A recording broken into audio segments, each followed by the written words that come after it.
अब बात करते हैं मौर्य साम्राज्य के स्रोतों के बारे में। साहित्यिक स्रोत।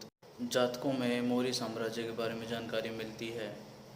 दीपवंश, महावंश, इस श्रीलंका की कृतियाँ, इसमें भी मौर्य साम्राज्य के बारे में जानकारी मिलती है। जैन विद्वान हेमचंद्र का पृष्ठ पर्वन, कौटिल्य का अर्थशास्त्र, विशाखदत्त का मुद्रा राक्षक, कल्हण का राजतरंगिणी, शिमेंद्र का व्रत कथा मंजरी आदि, इनमें सभी मौर्य साम्राज्य विस्तार से जानकारी प्राप्त होती है। Strabo, Curtius, Diodorus, Plutarch, Justin, Megasthenes, डाइडोनियस आदि विदेशी लेखकों ने मौर्य साम्राज्य के बारे में विस्तार से लिखा है। पुरातात्विक स्रोतों में अशोक के अभी तक 40 अभिलेख प्राप्त हुए हैं। इनको 3 वर्गों में विभाजित किया गया है: शिलालेख, स्तंभ लेख, गुहालेख। शिलालेखों में जो महत्वपूर्ण हैं, शहबाजगढ़ी और मानसेना, ये खरोष्टी लिपि में लिखे मिले हैं, पाकिस्तान में स्थित हैं। इसके बाद के जितने भी शिलालेख हैं वो ब्राह्मी लिपि में हैं। गिरनार गुजरात, धौली उड़ीसा, कालसी उत्तरांचल, जोगढ़ उड़ीसा, सोपरा महाराष्ट्र, एगोड़ी आंध्र प्रदेश। इसके बाद लघु शिलालेख, उसमें अशोक के जीवन के बारे में जानकारियाँ प्राप्त होती हैं। रूपनाट, सासाराम, बेराट, एरगुडी, सिद्धपुर, जटिंग, मास्की, गुजरा, रामेश्वर, अहरोरा, राहगिरी आदि में मिले हैं। आते हैं स्तंभ लेख। प्रयाग स्तंभ लेख, दिल्ली टोपरा लेख, दिल्ली मेरठ लेख, रामपुरवा लेख, लौरिया अरेराज लेख, लौरिया नंदगढ़ आदि। गुहा लेख बिहार के गया के पास बराबर की पहाड़ियों में मिले हैं। अशोक के जो शिलालेख हैं ये खरोष्टी और ब्राह्मी लिपि में मिले हैं। खरोष्टी लिपि दाएं से बाएं की ओर लिखी जाती थी। इसके अलावा कंधार के पास एक शार ए गुना नामक स्थान पर ग्रीक और आर्माइक लिपि में लिखा हुआ एक द्विभाषी लेख भी मिला है। नागार्जुन शिलालेख युवराज दशरथ ने लिखवाया। जूनागढ़ शिलालेख रुद्रदामन ने लिखवाया। सारनाथ स्तंभ अत्यंत भव्यशाली मौर्यकालीन स्तंभ है। पाटलिपुत्र में खुदाई के दौरान अनेक मौर्यकालीन मूर्तियां पाई गई हैं। प्रमुख यक्षी की मूर्ति दीदारगंज, पटना से प्राप्त हुई है। ये जो लेख है इसका सबसे पहले 1750 में डिविन टेलर ने इसका पता लगाया था और 1837 में जेम्स प्रिंसेप ने इसे पढ़ा। कौटिल्य के द्वारा राज्य को चलाने के लिए ये 7 तत्व आवश्यक हैं।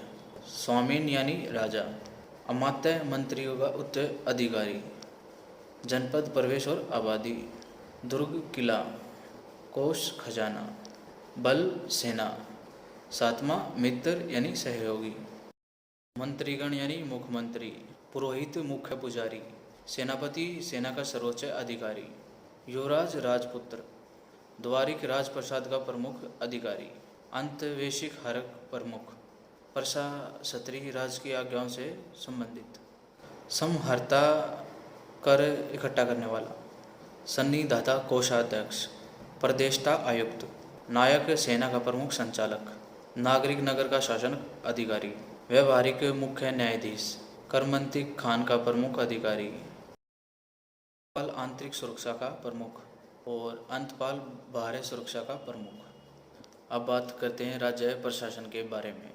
नगर संबद्ध नगरों का कर, सेना भक्त सेना का कर, बलि कर एक प्रकार का चढ़ावा, परनय कर आपातकालीन कर, कर संपत्ति कर, प्रतिकर एक प्रकार का अतिरिक्त कर, विष्ट बेगार के रूप में लिए जाने वाला कर, उदंग सिंचाई कर और उत्सव के समय राजा को भेंट किया गया हुआ कर। अब सैन्य विभाग, नौ सेनापति, पैदल सेना से संबंधित समिति, सैनिक यातायात से संबंधित समिति, हस्त सेना से संबंधित समिति, रस सेना से, अश्व सेना से संबंधित समिति आदि। न्याय प्रशासन, कौटिल्य 2 प्रकार के न्यायालयों की चर्चा करते हैं। धर्म स्थानीय, दूसरी कटक शोधन। प्रशासन, स्थानीय मुख्यालय 800 गांवों पर होता था, द्रोणमुख मुख्यालय 400 गांवों पर, खावर्टिक 200 गांवों पर, संग्रहण मुख्यालय 10 गांव पर। गुप्तचर विभाग, पुलिस आनी गुप्तचर वो होते थे जो प्रजा के विचार राजा को बताते थे। संस्था एक जगह रहकर काम करने वाला गुप्तचर। संचार गतिमान गुप्तचर। प्रतिवेदक विशेष संवाददाता की पहुंच सीधे राजा तक। चर और गूढ़ पुरुष ये अन्य गुप्तचर थे। प्रांतीय और शासन इकाई 5 भागों में बांटकर इससे शासन चलाया जाता था। पथ प्रांत की राजधानी तक्षशिला थी। अवंती राष्ट्र की उज्जैनी, कलिंग प्रांत की तोसली, दक्षिणापथ की सोनगिरी, प्राशी की पाटलिपुत्र। गांव के समूह। स्थानिक कर व्यवस्था से जुड़ा अधिकारी, गोप लेखाधिकारी, गांव ग्राम प्रमुख, नगर प्रशासन। प्रथम समिति औद्योगिक महत्व और कला कौशल से संबंधित। द्वितीय विदेशियों की देखरेख से संबंधित। तीसरी समिति जन्म मृत्यु के पंजीकरण से संबंधित। चौथी व्यापार वाणिज्य मापतोल से संबंधित। पांचवी समिति निर्मित वस्तु के कर निरीक्षण से संबंधित। छठी बिक्री कर वसूल करने से संबंधित। नगरों की अध्यक्ष की सहायता के लिए स्थानिक और गोप अधिकारी होते थे। व्यवस्था। सिंचाई व्यवस्था सेतुबंधु, खेती व्यवस्था सीताध्यक्ष कहलाती थी। राज्य पर बहुत से कर थे, सेतु कर, वन कर, पशु कर, सीमा शुल्क, खदान, धर्मस्थल कर आदि।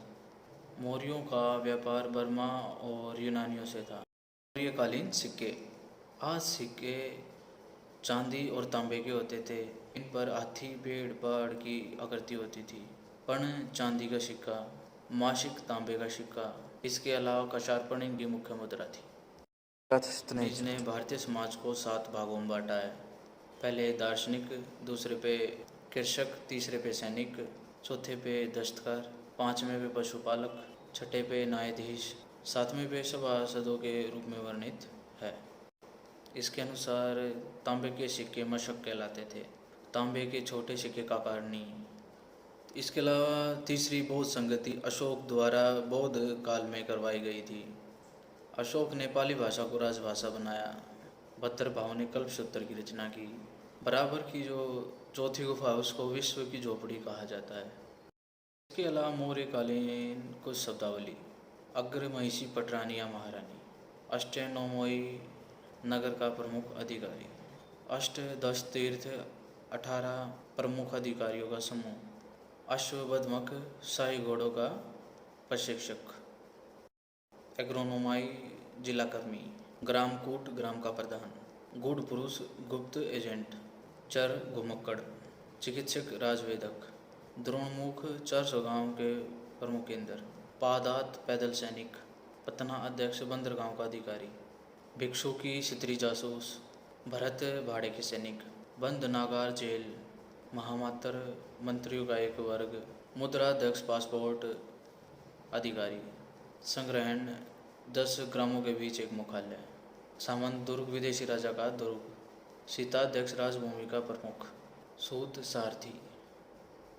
श्रेणीबल लड़ाकू जातियों से भर्ती किए गए सैनिक। श्रावापक राजा से सीधा संपर्क रखने वाले सैनिक। छत्तर शाही सत्ता आदि।